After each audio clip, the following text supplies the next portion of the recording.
Patrick Findaro here, co-founder of Vetted Biz. Excited to have on Sanjay Gahani, who's the co-founder as well as chief revenue officer of Building Kidz School, based in the Bay Area, California, with locations throughout the United States. I don't want to do a lengthy intro. Let's turn it over to Sanjay. How'd you get into the education space and then franchising later on? Well, thanks, Patrick. First of all, man, it's great to see you again, man. Happy to be here. Thanks for the opportunity. And I started out as an electrical engineer, and along the path of being in corporate America and high tech, I got an MBA and thought that was going to be the path that I was going to take to provide for my family and make the corporate American investments and stock market, real estate. And I was traveling and about 17 weeks out of the year to Europe and Asia, managing a portfolio of business there for Xilinx, which later got acquired by AMD. And I had a baby boy, and I took about 8 weeks off, hung out at home with the family. It was an incredible time. And a few weeks later, I found myself in Munich, and it kind of hit me there. Yeah. It kind of hit me there. You had a long, 10-hour flight to think this over? I took a break from my work. I was just gone for a walk, and I was just kind of thinking about the future, and I thought a little bit about how much time I was going to have with my son. And I tried to balance that with my desire to provide for my family and the quality of life that I could provide for my son. And I kind of had that in my gut, kind of came back home and forgot about it, got back into the grind. And then a few months later, around June of 2013, had a conversation with my wife where we were talking about preschools for when my son turned 2. That's easy, we got time, but right. And so I said, hey, why don't you, why don't you look into it? Let me know what you find out. And the conversation ended with her giving me a kiss on my cheek saying, do you mind taking this on? Because I haven't slept for 4 hours straight since this kid's been born. I said, all right, I'll take it on. I'll throw my MBA hat on. I'll scan the environment. I ended up going to like 50 different preschools. I've been to them in 3 categories. No way would I would if I had to, and I absolutely want to. And every school this is the Bay Area. It's not like you're in some like super rural, like developing country too. Right. There's like 900 daycares and preschools for sale in the Bay Area, the 9-county Bay Area. There's 900 daycares and preschools at any given time. There's never 9 for sale. There's never like 1% of the market that's for sale, which is a different topic. We definitely chat about that. But when I've been in these categories, I said, hey, the ones that I really want to put my son into, we have 18-month wait lists. Like I had to sign up right then to make sure that he got in when he was 2. And I started just thinking about the difficult choices that parents are making. Nobody wants to leave their child just with a warm body and no curriculum and just put them in a daycare, but they do because they got to go to work because they have other, demands on their time. So that kind of sat with me. And then I walked into Building Kidz. From the moment I walked in, the way I was greeted, spoke to everybody, and everyone spoke to me, to seeing the performing arts in action, to seeing how the teachers were engaging with the children, I fell in love with the school, and it automatically fell in my bucket of absolutely want to. Well, this is literally like the 50th one you went to? I kind of viewed a few others after, but this one changed because Vanita Bandari, the founder of Building Kidz, has known me since I was 6 years old. She's a friend of the family's, friend of my parents. And so I sat down and had a conversation with her. And at that time, she had grown Building Kidz from 1 school to 5 schools. And what she was doing was incredible. And she didn't have time to focus on growth strategies. She was focusing on operations, quality of care, and she was just having a great time running her business. I walked out of that meeting with an opportunity to invest in Building Kidz, putting my son on the wait list. It started in 2015 in January with a deal that she said, look, I don't need your money, but I can use your help. So I'll allow you to invest in Building Kidz, but if you don't come on board full-time as a partner before your son starts here, I'll give you your money back as if it were a loan. And to me, that was a safe landing, for me coming out of corporate America where I could test out the market. I had someone that I really trusted that I could engage with and see if I really fell in love with what I was doing. Well, long story short, we doubled our footprint to about 10 schools. Sangeet Garamchandani, my other partner, came on board as well. We both left our careers in corporate America, and we sat down together in November of 2014 and just touch the lives of 1 million children on the whiteboard. How are we going to do it? That's kind of how I exited corporate America and got into Building Kidz. Big, hairy, audacious goal is 1 million kids, touching a million kids' lives. Yeah, we want, and I think, what we learned along the way, right, is if you help one child see, one child hear, help an orphan and abandoned child one time, or donate some of your money to juvenile diabetes research like we do, and you're helping children, the number doesn't matter. Yeah. It was just, but it's great, and And we decided to do it in 3 ways. We had our company on locations. We wanted to become a world-class franchisor. And we opened up a nonprofit called Building Futures Worldwide, in which we dedicate 25% of our profits from the franchise. Just us, no impact on the franchisees. We dedicate 25% of our profits from Building Kidz Worldwide to helping underprivileged children right here at home and around the world. Yeah, and looking, because it's all public information, FDDs, like you can see your income statement. It's not like you're playing a lot of games where that profit's like actually nothing and there's like all chargebacks. It's like seriously a lot of money that you're giving to this charity. Oh, that's kind of you. Yeah, and you're right. It is all public. And Vanita, Sangeet, and I, and this is really Vanita's, this is Vanita started this. Like Sangeet and I, we internalize it. We're partners in it. We drive it with her.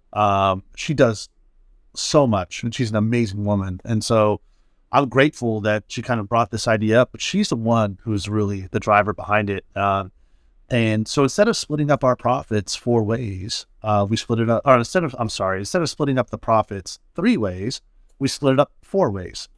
We haven't really paid ourselves a salary yet from the business. We just split up the profits, and we split them up 4 ways. So you can absolutely see that in our FTD. And tell me, at what point did you decide to franchise? Because it seemed like you probably could have raised capital and just kept developing corporate locations throughout California, then move on to other states. Why franchising? No, great. That's a great question. And actually, in that meeting in November, when we sat down and said, how are we going to touch the lives of 1 million children? One of the ways was to continue to build out corporate locations, which we actually have gone back to also doing in our development. But we wanted to bring amazing people into a franchise family, and we wanted to be able to work with them and help them achieve their goals, both their personal desires to leave a legacy for their family and in their community, and also their financial goals. That was a big part of what we wanted to do too, and really spread this culture of this child-centric culture that we have here at Building Kidz, spread as far as we could. So that was kind of the reason for kind of going into franchising. That was the driving force behind it. And yes, it's helped us operate in 8 states now and hopefully 10 states by the end of the year. What are the economics to a Building Kidz? How does the franchisee make money? How does the franchisee make money? First of all, you start with a very low investment. So we have, if you look at our disclosure document compared to our competitors, you'll see the lowest investment in the entire industry. And the reason for that is because we took what most franchisors do, is take a model that works and then find a person or many people that meet that one model, that one type of persona, bring them in and have them run in that model. We weren't comfortable with that. We wanted to flip that on its head and say, we need to customize an investment profile for a franchisee that we like, that we have a cultural fit with. Not all people are made the same. They don't have the same investment risk or financial backing. And we didn't want to have to say no because you're not making a certain amount for us per unit. And so what we're able to do, and because we cut our teeth in the Bay Area, is really bring to market this extremely flexible business model. And that starts with just how you can open. You can go from buying a piece of dirt and building a world-class campus like one of our first franchisees did out of Louisville, Kentucky. If that's what, makes your heart flutter, that's it. Let's do it. But if you don't want to do that, on the other end of the spectrum, you can buy a school that's for sale and convert it to Building Kidz. And so that flexibility is a big differentiator. Now, while all of my schools are branded the same, not one looks the same. And that's intentional because we have flexibility in the space that you can open in. So you can open in a standalone building, in a retail center with a park, with the playground space right next to it, in a converted home, or even in a church. We have all of those models operational today. The size of the school is also flexible. My smallest school right now is 27 kids. We usually don't go below 50, but we were opportunistic in a few places. But the largest one's over 200. The services that you offer at the school is also flexible. Now, while all of our schools offer services to ages 2 through 5, our franchisees have the option of providing services for infants, toddlers, and after-schoolers up until 6th grade with a full curriculum, full package set up for all those options. So we can train, support, guide them through that. So that flexibility really comes in as far as how you can get the business going. But what really drives the profitability is operational excellence and a highly differentiable curriculum, which commands tuition rates in the top 10% of any place that we play. And so when you look at operational excellence for us, it's really about the flexibility in creating a world-class environment in various physical settings, which means that you don't have to rip down a bunch of walls. You don't have to go and build this building. You don't have to make everything look the same everywhere. Looking at a lot of preschool franchises, a lot of them kind of seem, it's like a cookie cutter model. Then right. From my eyes, a lot of them kind of seem the same, where they just do ground up construction. It takes 2-3 years until you make any money from the business, and it's kind of that model or nothing. And it's 2 to 5 million plus, and you can do it if you like. If not, you're not going to get into the system. You're spot on. And I guess maybe this comes from me being like an eater and not a cooker. I like to eat my cake. You know what I mean? Like I want us to make some cake, and be able to enjoy those profits while you're helping children. It's a phenomenal quadrant to be in. Operational excellence is critical. Reducing wastage while still maximizing the potential of a world-class experience for children is what we excel at, here. But then the curriculum is so differentiable. Tell me about it. If you were to walk into a Building Kidz School, let's say, that's got infants up through preschool, and you walk into that infant room, those children are listening to music to accelerate neurological development at their early stages of life while they're being read to, sung to, nurtured. Once the children start moving, they actually start dancing to different types of dance and music to accelerate some of that gross motor skill development, the balance. Then they're doing like fine art, to work on those fine motor skills. Our children are receiving music classes every week, dance classes every week, theater classes every week, a foreign language class every week. And that's integrated into a developmentally appropriate curriculum. But beyond that, our children are performing on stage twice a year for a full Broadway style production. That's fun. In June, a winter recital. And aside from being one of the cutest things you'll ever see, children performing, right? I mean, my son's first performance was 45 seconds long. Saw my wife and myself and my parents in the crowd, jumped off stage, sat in my lap, cried, didn't want to do anything, ended that show dancing up on stage with my wife, with his mom, which was beautiful. But 6 months later, he was singing his own solo. Oh, wow. So what are we seeing here with the kids, right? Their life skills. They're learning about collaboration. Confidence. They're learning about, through the rehearsal process, teamwork, working towards a goal. And then obviously performing on stage for a 3-foot-old human or a 3-foot-tall human being is, in front of 6-footers is the equivalent of like you and me, Patrick, performing in front of 12-footers, So it delivers a tremendous amount of confidence, and so that's something that parents can see, not just feel or hear, they can experience. And so that differentiable curriculum that gets deployed in an environment that's child-centric, that's staff-centric, that's parent-centric, really creates an experience that commands a tremendous amount of retention and a high tuition rate. Now, that doesn't mean that we don't accept children that come from economically challenged backgrounds through the subsidies, right? I mean, we have about 10% of children that come into our schools that come in with some subsidy support from the state or the federal government. That's great. And we don't cap that. We're fine. We want every child that comes in through our doors to get treated exactly the same. No cross-selling, no upselling, nothing like that. It's just you're in, you get the full experience. And so I think the combination of that, the great work that the franchisees are doing and working on their business, being the face of their business, hiring great staff, deploying the curriculum, being cognizant of wastage and really operating in a very efficient manner, that's how our franchisees end up making money. Now, it doesn't hurt to have an exceptional marketing team that helps bring leads to your front door either. And we have that here. And that comes down to the real support and people who we are as a company. I think, Patrick, if you took a look at other franchisors our size, you'd probably say, Sanjay, I think you're overstaffed, and I would say, Patrick, that's intentional, right? Because we have someone that our franchisee can contact for operations, marketing, and financial oversight. And we nurture our franchisees across those 3 critical components of our business to ensure that they're on that path to profitability from day one. So the franchisee needs to focus on getting the right people, setting the culture, making the parents comfortable enough to close. And you're doing the curriculum, marketing. It seems like, at least half of what a typical preschool does, you guys take care of. No, Patrick, and that's right. If the franchisee was the director, we wouldn't have the margins, because director's a full-time job. Yeah. Right. And so you're on site. We're looking for people that share our culture, that are passionate and can communicate their passion throughout their community, right? For helping children, helping parents, being a part of that community. And so you have to kind of work on the business, not in the business. My most successful franchisees aren't just doing AdWords and Yelp and Facebook and Instagram.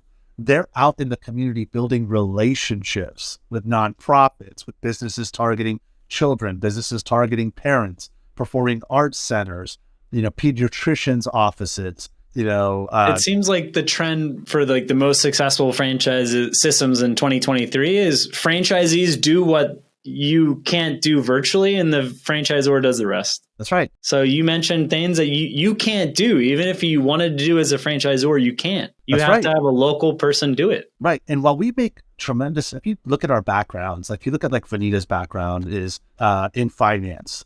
She was a consultant in finance and has an MBA finance. Sangeet, technical background, engineering, master's in engineering. Myself, electrical engineering background, MBA.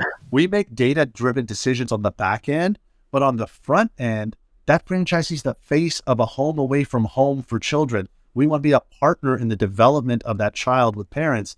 And so we don't want parents to feel all these processes that are in the back end and how we make decisions. We want them this is just an extension of our home. Kids just going there, great place, and great things are going to happen. And the only way to really do that is, like you said, Patrick, is to really put yourself out there in the community. And so it's not Building Kidz, it's David's school.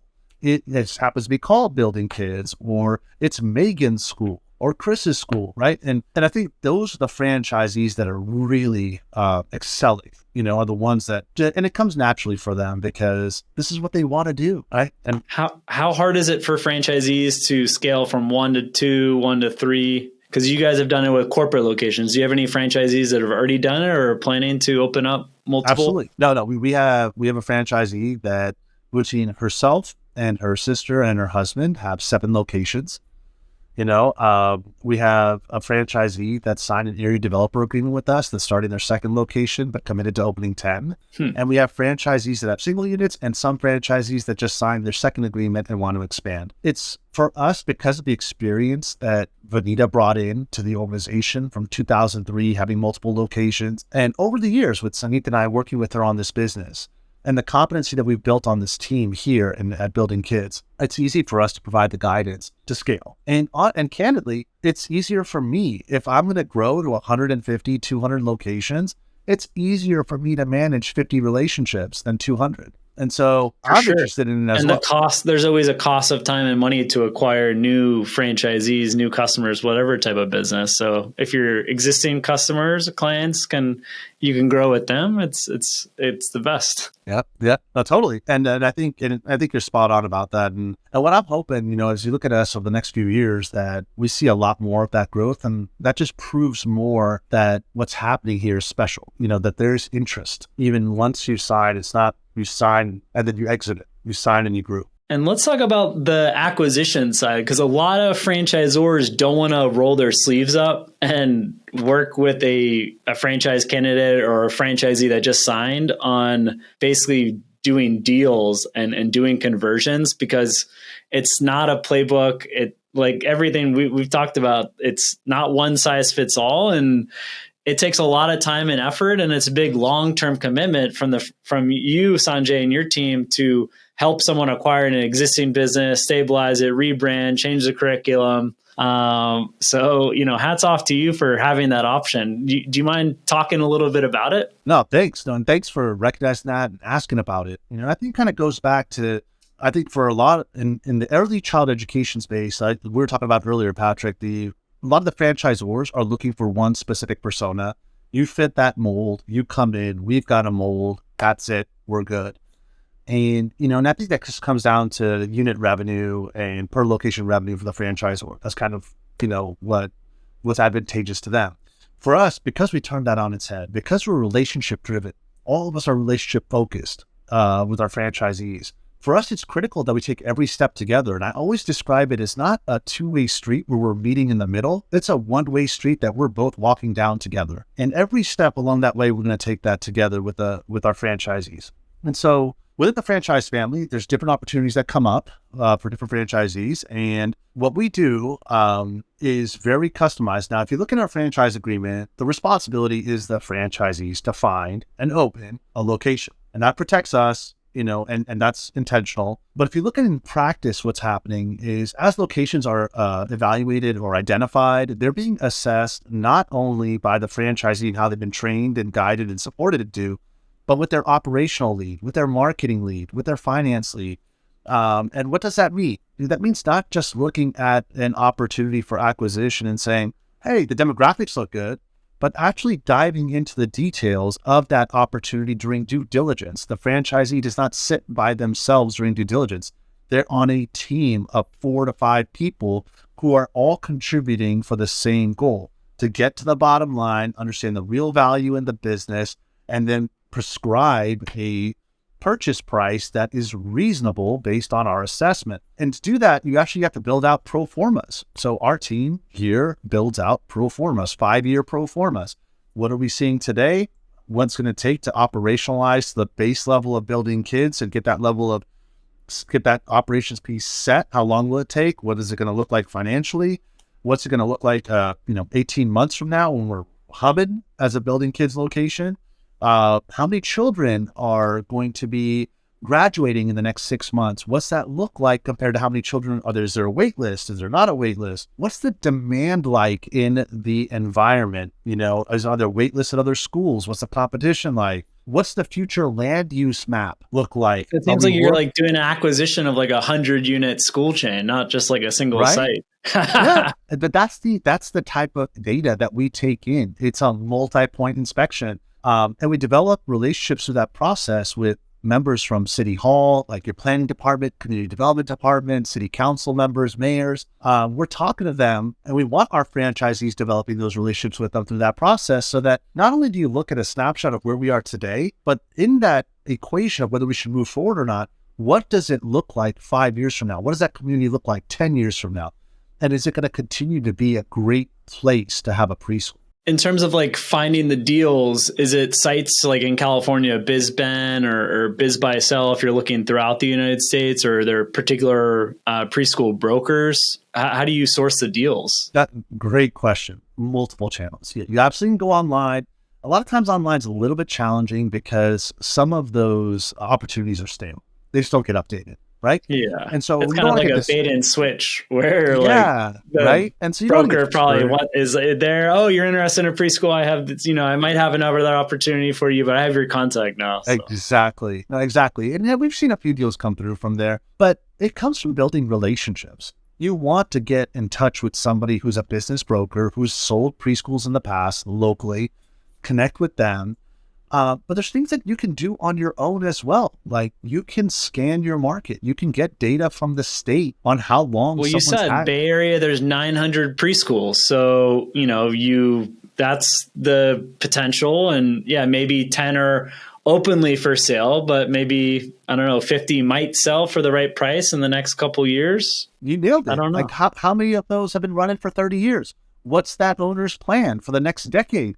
You come in and make the right offer, they may forego the next decade, or they may have been considering it, like you mentioned, Patrick. So I think, teaching and discussing on how not to be just dependent on the internet or not to be dependent on just somebody else.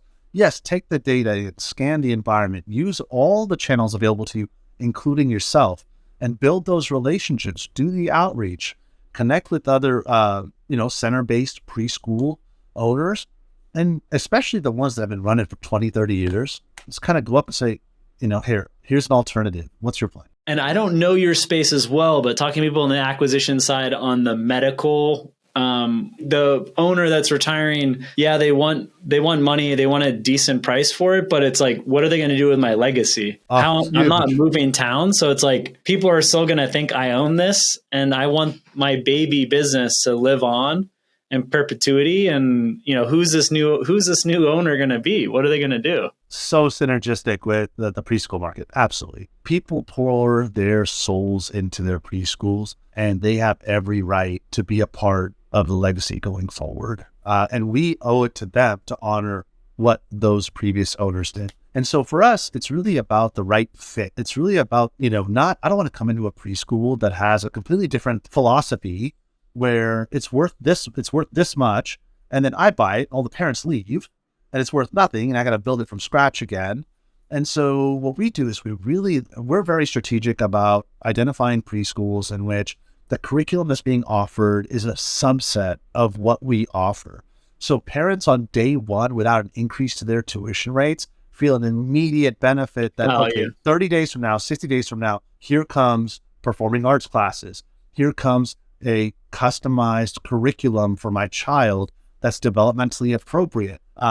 Here are the metrics that are going to be used to evaluate how my child's developing at no additional cost to me immediately. Yes, over time, there's going to be some increases that come in because of what we offer. But what we don't want to do is come in right away, lose the entire business, or come in right away and upset the entire apple cart because we came in and said, hey, we just jacked up rates by 20%. You want to keep that book of clients, those families that are sending their kids there. Because they're going to tell people. The beautiful thing about this business is all the marketing we do, right? And on the stuff that we control, we oversee, like all the stuff on AdWords, all the stuff on Facebook, on Instagram, on Yelp, and partnering up with other organizations that we can show up on their websites. All the co-marketing that we do, it's all to get to 40% full. What we've seen over time is after 40% full, it's word of mouth. So if you're acquiring a business that's already 40% full, that's where your business is going to come from. They're going to go out and they're going to say, oh my God, my school. And by the way, parents don't find out until the very last minute. So, and the people that find out right before them, hours before, is staff. So the way acquisitions work in early childhood education, you can't prep for this. You can't have people coming in like, hey, we're coming 30 days later. No, it is completely different. It's crazy. It's going to ruin the whole energy of the preschool. It is crazy. It's, so the owner knows they're selling. They walk in every day, not telling anybody. Okay. They just should act like everything's the same. They come in on a Friday afternoon, call all the staff in, tell them I just sold and closed. I just want to let you know. We come in at that moment. Hi, nice to meet you. Okay. Now we need to notify the parents because you don't want the staff going out and this kind of leaking out. No. The parents get an immediate message. Hey, we could have an all hands. They're like, what is going on? So they're completely coming in frustrated, not expecting this. Communication was terrible. They don't understand why the owner did it because they didn't want the book of business to degrade before they transition, right? It's our problem now. So you kind of coming into this situation hot, right? It's hot, right? And so... And if you're if it's your first entrepreneurial venture, especially in this space, you don't want to do this alone. It's nice to have Sanjay and all the others. Drop the specialists in and just have our team with you. And they're sitting right next to you. They're helping navigate the conversation. All that great stuff's happening right next to the franchisee. And that's where we start. So you really have an opportunity to make an incredible first impression from a very difficult situation. And those parents then become, people that represent your business for you because they'll say, we met Building Kidz. It's incredible. I thought it was going to be a disaster. And now what would you say? The first 90 days are just essential? Transition. Yeah. You don't want to change too much, but you definitely want to show change. Yeah. First 90 days, the 90th day can't look like the first. Yeah. It can't. Right. But at the same time, day 7 can't look like day 90. You want to kind of ease into it. But most importantly, I think set expectations, exceed expectations, reset expectations, exceed expectations, right? Just kind of having that communication line is super important. And then exceeding those expectations is critically important in our business. From an outside perspective, it seems like the acquisition, you're coming in hot, but you're working where ground up, it's for 2-3 years, it's is this going to be done? When am I going to break even ever? I can only imagine the thought process of a franchisee. It could be a long time before you start making any money. Yeah. I compare it marathon to sprint, right? You got to control your emotions for an extended amount of time in a grounds up. And we've done grounds up in under 2 years. And it has happened. We've also because of our flexible business model, it's not always grounds up or acquisition. you can also move into a shell, right? A church, standalone building, retail center, converted home, and convert it, which is even tighter than grounds up. But still a marathon, and so many people are involved. If it's not zoned appropriately, you got to go through the city council, the planning commission. If it's zoned appropriately, you still got to get plans approved by the city and get a lot of more people involved versus if it's acquire and convert, it's already permitted. It's all set. You've got staff. And then one of the things, Patrick, we talk about grounds up or moving into a shell. I mean, there's additional risk there because you have to hire staff. You have to do pre-marketing activities, which is great, but there's a lot of unknowns that you have to manage. And that multivariable equation gets a little bit more complex. But otherwise, if you're just walking in, yes, you develop a relationship with staff, but you have staff. You buy on Friday, you run it on Monday. People are coming in. So you've got the weekend to change the sign. And that's it. That's all you're doing that weekend. Right? And like from a parent perspective, it was nice. Like when my wife and I, looked at preschools and seeing the culture that's already set, the director, and just seeing the environment where, I don't know. I think it's definitely harder if committing to something that would be the first class for my baby daughter. Like, I think there's something psychological where it's a harder sell if they're the first year of students that you're going to be enrolling your kid in the school. You're absolutely right. No, you're absolutely right. It is a tougher sell. I mean, there's a lot more. So the way you engage with parents when you're starting from quote unquote scratch is you're pitching a vision. You're engaging with parents like months before opening. You're like, this is coming. Get on my wait list or get on my distribution list. Let me share with you the progress we're making. Come get to know me. Oh, hey, here's a note. We got our new director. Come in for a social. Come hang out and get to know the director. Guess what? We hired our first teacher. We're so ready for you. Come on in. Get to know her. Let's have another social. Totally different approach, right? And you're absolutely right that comfort level comes from multiple touch points. Whereas, when you get going, whether it's an acquisition or a conversion, or you've already got the ball rolling, where you've got 20, 30 kids in, most parents are making a call, a go, no-go call on a preschool within the first 5 minutes. Like, it's just, does it smell right? Does it look right? Do the people look happy? While the kids go run around like crazy, do the kids look clean? All this data is coming in. I'm not saying parents aren't taking data in. They're taking a lot of data in. It's high stimulus. They may not realize it, but they're making a call for their child. So they know the importance of it. It's not buying a car. They may spend more time, deciding which car to buy, but the importance of the decision is so much higher than just purchasing something. And so all that data is coming in, but the decisions they're highly judgmental. Just make it quick. Like there's no, let me go back. Most of the parents that come in through Building Kidz sign up for the tour. Most, right? And we pride ourselves on that because there should be no reason to leave. There should be no reason. There should be a concern that if I walk out, my spot might get lost. That's where we should be, and there should be this immediate connection that occurs. And a lot of that starts with a lot of our sales training, a lot of our, actually I shouldn't say sales training. It's a lot about just relationship building. Intake. First time, a parent calls, what's their name? What's their child's name? And a lot of times, and should we change this within our system? When I first saw how we were engaging with parents, I saw people at the front office answering questions. And I said, well, you didn't ask a single question. It's about their kid. What does little Johnny like? Does Johnny like singing, dancing, acting? What child doesn't? Yeah, and what parents not gonna have a positive response when they're getting questions about their kid? Right, and it's positive feeling. That's right. That's right. It's and that's who we are. It's not do you fit us? It's we can fit you. Yes, and that's the whole thing. It's at the local level. We're a home away from home for many kids, and all their homes are different. How do we customize that? How do we create that environment so that your child can excel? And that's the beauty. That's the beauty of it. It ties through so many different parts of our business, whether it's the franchisor-franchisee relationship, whether it's the franchisee-director relationship, whether it's the director-staff-parent relationship. It has to be child-centric. It has to be child-centric and starts from there. Well, super well said.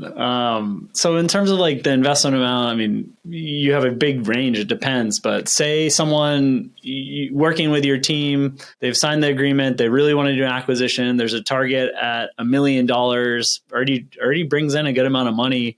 How are your franchisees financing that? Is it through an SBA loan, typically 401k rollover? What do you typically see in terms of financing that acquisition of a preschool? Yeah, I mean, really, both of those we've seen. It really depends on, and we do this assessment before a franchisee signs, is where's the capital? Yeah.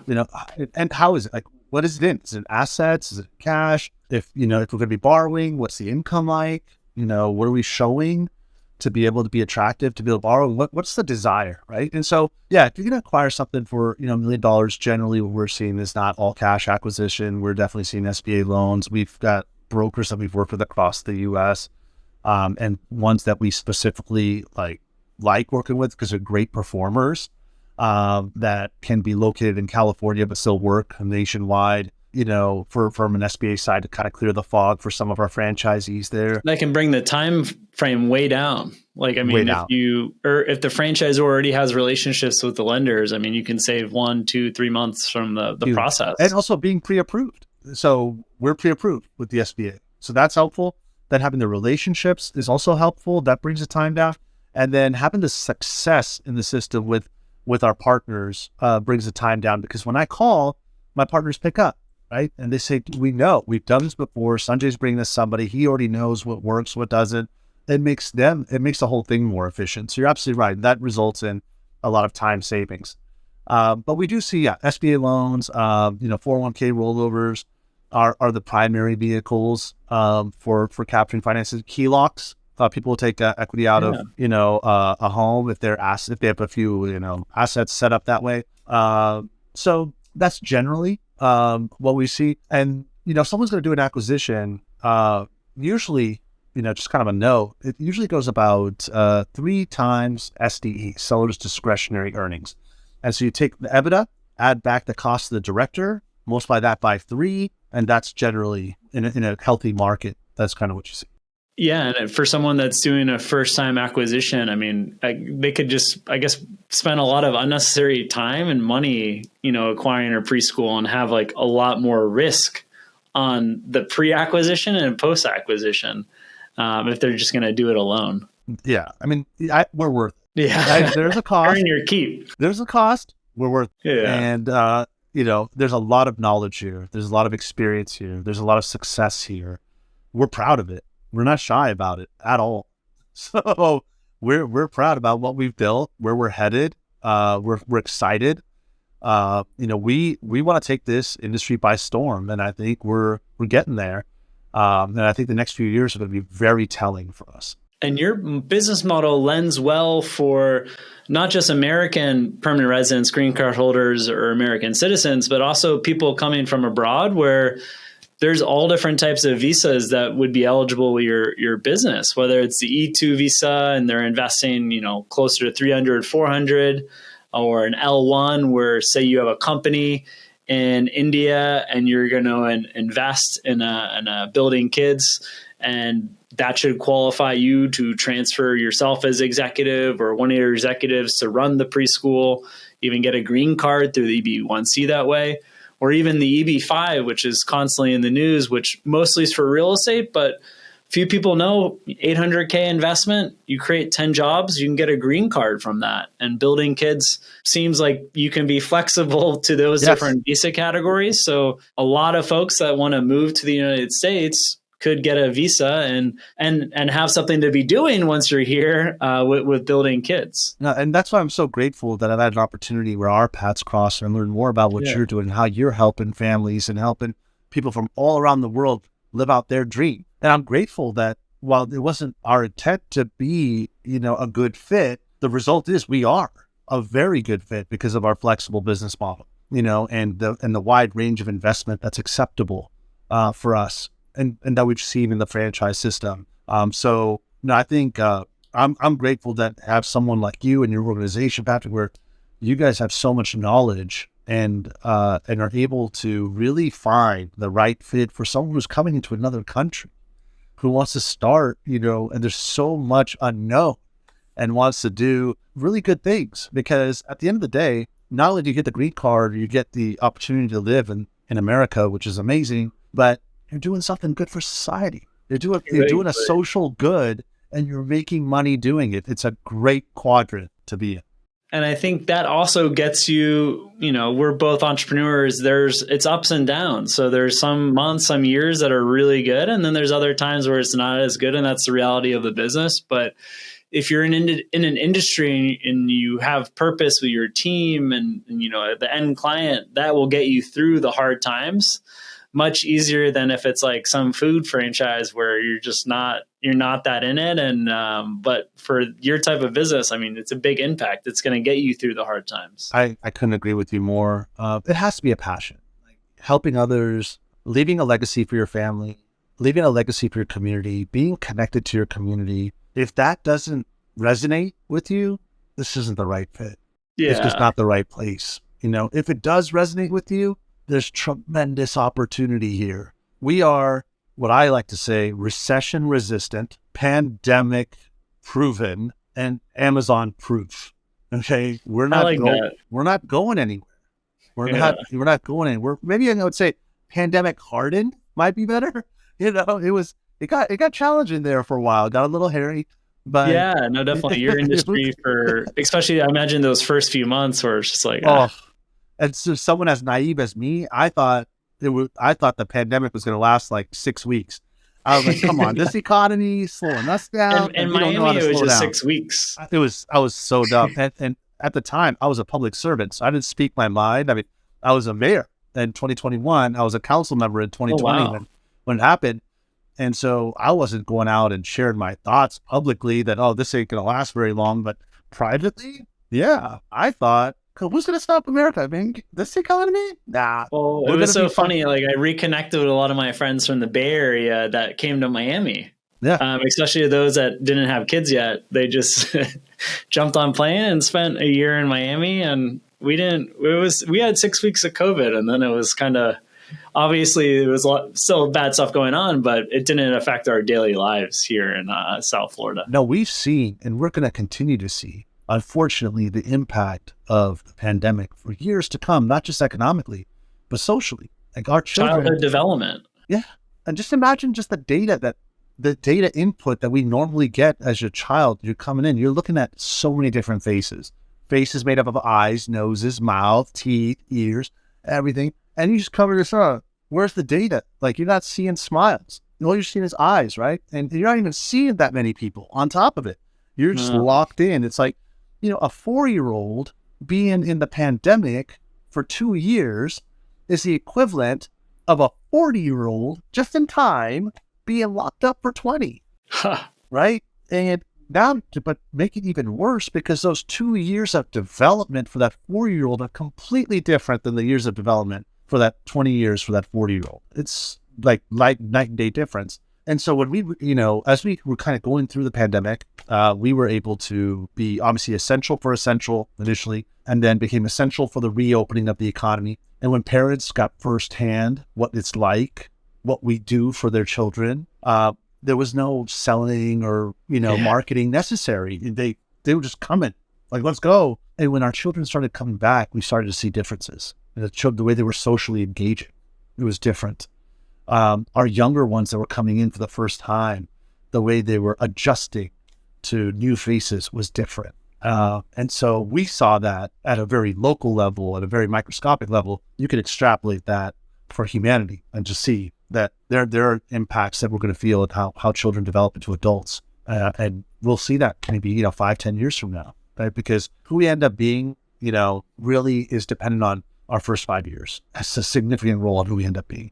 And, I don't want to harp on COVID and the pandemic so much, but there's been so much government assistance with the PPP, EIDL loans, where if you don't have your business in order and your finances in order, like, a lot of people are predicting major bankruptcies this year and just businesses closing down, which is an opportunity to reposition a space for Building Kidz or another opportunity. So unless there's some other major government financing, there's going to be a lot of small businesses going out of business, but that does provide an opportunity to continue with Building Kidz franchise or through your own business. But keep that in mind. I think 2023, there are going to be great opportunities. Sadly, that people, over leverage, or especially with rates going up, they're just not going to be able to make it work, the financials, but that creates an opportunity. No, absolutely. If you take a step back from where we are today, the things you mentioned were critical to the success of not only my company, but my franchisees. The 2 rounds of PPP, access to EIDL, ERTC, the Employee Retention Tax Credit, renegotiating lease terms with landlords. These things were critical, and God bless America, because I'm one that benefited. Yeah, definitely. And I have no qualms about it. The government helped me out 100%. And it helped me keep my family and Building Kidz together here. We would have had to let go of a lot of people. It was brutal at the beginning, of the pandemic. It was tough. It was not sustainable. It wasn't sustainable. But once you kind of get through that, like you said, if you don't have your business in order coming out of it, and now things haven't turned fast enough for you, we lost 25 to 30% of preschools and childcare centers in our country in the last two years. That's wild. So supply constraint. We have a lot more kids coming out of the pandemic. Right? Demand is skyrocketing for infant care, toddler care. Women who were unfairly punished financially to the pandemic, just in their careers. A lot more women came home or lost their jobs or had to leave their jobs during the pandemic than men did. Now they're going back to work. They're coming back, and I love it. Like women are regaining that opportunity to take full control of their lives and financial independence, have children whenever they want, a little later in life even, which is great for us as well. They have careers, they want to be moms, they want to be wives, right? They want to have that whole experience. And to me, I'm happy to see that coming back. But in our industry, if you don't have that, like you said, if you don't have your house in order there, all we saw was opportunity. We were bullish on the next decade for preschools. We sat down, Vanita, Sangeet, and I, we sat down, and we were telling our franchisees in 2020, once I realized it wasn't going to be a 6-week thing, that this is a once in a generational opportunity to get into the space for the reasons that we mentioned. Pressure on lease rates, on commercial property, there's downward pressure there, and the constraining of supply because of the evaporation of preschools and daycare centers in our country, and we believe the demand was going to come back. So what we did was we were telling our franchisees, look, this is a once in a generational opportunity. And we kept telling them, they were like, the crystal ball's a little bit foggy and I'm not sure about this. Okay, no problem, right? We need to do it. So we did it. Yeah. To show it to them. And I'm telling you, Patrick, knock on wood, right? We've opened up now 4 campuses in under 2 years. Almost, we started late 2020. We opened our first one in 2021, ran that. It's incredibly, knock on wood again, incredibly successful. A great model for everyone else to there's those 4, what was it? A combination of acquisitions, or repurposing existing space, second gen? You nailed it. So out of 4, 2 were acquisitions and conversions and 2 were repurposing. So the first one was... So you guys do what you preach. Yes, 100%. And then when, candidates want to come in and talk to me, it's like, well, yes, you can talk to the franchisee, but I'm also in the business. Yeah. You can talk to me. Which I think is healthy. And more franchisors should have a few corporate locations to really see the business and feel the business. And what I'm most excited about those businesses is that they became great vehicles to supplement income for our employees. We turned it into an employee retention program where our employees were allowed to invest in those businesses with Vanita, Sangeet, and myself. And so we've got, schools in which you have 12 partners, 13 partners in. They're getting, and while they are helping out in their own way, they're basically getting paid every month. There's bonus checks coming in every month, from that. So for a small business, it became a phenomenal retention vehicle too, without just increasing payroll, where we could be in this together. If you really believed in what we were doing, you put a little bit of money up. Our goal was to return that money quickly. Now my employees are also going out telling people Building Kidz is amazing. It does all this stuff. Look at, I'm getting paid from all this. And so it all kind of circles back. But I think, Patrick, what you're saying, I totally support. If you're going to say something, do something, and probably do it first. and then tell people about it, Yeah. Preferably just get it done and then tell people how they could get it done. Well, Sanjay, this has been awesome. We've gone through a lot today. Thanks for being so open, so transparent. I can definitely see the value for those that are looking to enter in your space, to work with you and your team to open up a Building Kidz or reposition space, acquire. You guys give a lot of options. What's the best way for someone to contact you if they're interested in opening up a Building Kidz? Yeah, just go to Building Kidz with a Z, buildingkidz.com/franchise. Just go right there. Perfect. Easy to connect with us. We've got an incredible team. My director of franchise development is in the top 10 in the U.S., Michael Peterson of Franchise Beacon. He's phenomenal. He's awarded over 1,000 franchise agreements in his career. He understands franchising inside and out. I've also been blessed with a phenomenal general counsel, probably top 10 in the U.S. But what I did want to say to you is this, Patrick. From the time that I met you till today, you've always got this great energy, great smile. And I want to thank you so much for giving me an opportunity to share stuff about Building Kidz on this amazing platform that you've created. And I really hope that we have an opportunity to collaborate and help many people that want to not only immigrate to America, but do great things when they come to America and create an environment where they can provide for their families. So I want to thank you so much for the opportunity, Patrick. Awesome, Sanjay. Let's go make some American dreams. Let's do it. Yeah. Appreciate it.